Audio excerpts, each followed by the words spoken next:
Selamat datang kembali. Kali ini kita mau bedah lebih dalam nih materi yang Anda bagikan. Ini bab penting dari buku Stephen Covey, Principle Centered Leadership ya.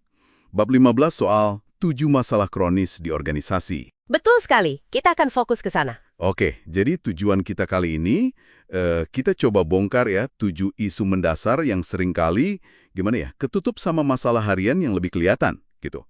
Kita lihat kenapa solusi cepat-cepat itu seringnya nggak mempan. Siap ya? Siap? Covey itu memulai dengan bedain antara masalah akut sama kronis. Penting ini. Akut itu ya kayak krisis tiba-tiba, sakitnya langsung terasa. Nah, kalau kronis, mungkin awalnya nggak terlalu sakit. Tapi ini masalah jangka panjang yang pelan-pelan ngerusak fondasi organisasi. Mirip penyakit kronis di badan kita lah. Nggak cukup cuma pakai plester, harus tahu akarnya.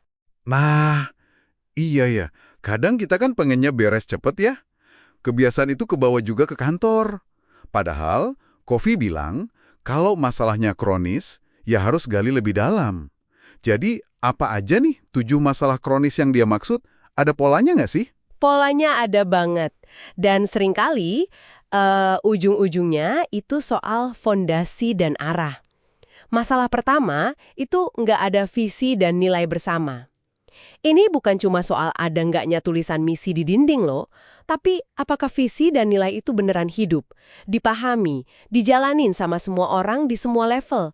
Kalau enggak, ya komitmennya jadi nggak kuat. Masuk akal banget. Kalau kenapanya aja nggak jelas atau nggak disepakati, ya gimananya pasti goyah. Ini langsung nyambung ke masalah kedua dong ya.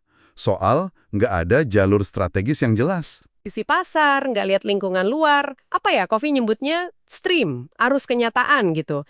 Jadinya strateginya kayak ngawang-awang aja. Oke, jadi soal arah udah nih, visi, strategi. Tapi pas pelaksanaannya gimana? Di situ masalah berikutnya muncul kan? Betul. Masalah ketiga, keselarasan yang buruk. Ini penting banget. Struktur sama sistem di dalam organisasinya malah nabrak sama visi dan strategi yang katanya mau dicapai. Contoh gampangnya, ngomongnya sih pentingin kerja tim, tapi yang dapat bonus cuma yang paling jago sendirian. Wah, sering lihat tuh. nah, itu dia, kan jadinya sinkron. Bikin konflik internal aja ujung-ujungnya. Iya ya. Terus, soal gaya kepemimpinannya sendiri, itu bisa jadi biang kerok juga kan? Bisa banget. Itu masalah keempat. Gaya yang salah. Cara mimpinnya, filosofinya nggak sejalan sama nilai-nilai yang udah disepakati. Seringnya gaya ini tuh warisan dari pengalaman lama atau mentor dulu. Jadi butuh perubahan mendasar, kayak lahir baru gitu pola pikir pemimpinnya. Menarik. Tapi kadang niat berubah udah ada, tapi caranya nggak tahu gimana, atau nggak bisa. Nah, itu dia masalah kelima. Keterampilan yang buruk. Manajemennya mungkin pengen ganti gaya, misalnya jadi lebih memberdayakan tim. Tapi mereka nggak punya skillnya. Contohnya, kurang bisa delegasi yang benar, atau kurang bisa dengerin orang lain dengan empati. Untungnya sih, kata Covey, kalau masalah skill ini relatif lebih gampang diatasi. Bisa lewat training, belajar lagi. Oke, jadi udah ada masalah arah, terus masalah pelaksanaan, keselarasan, gaya, sama skill. Tapi kayaknya ada yang lebih dasar lagi ya, yang kalau retak, bahaya banget. Tepat sekali. Kita masuk ke jantungnya nih, kepercayaan. Masalah keenam itu kepercayaan rendah. Ini nyambung banget sama model peran yang buruk dari para pemimpin. Ini soal karakter dan kompetensi.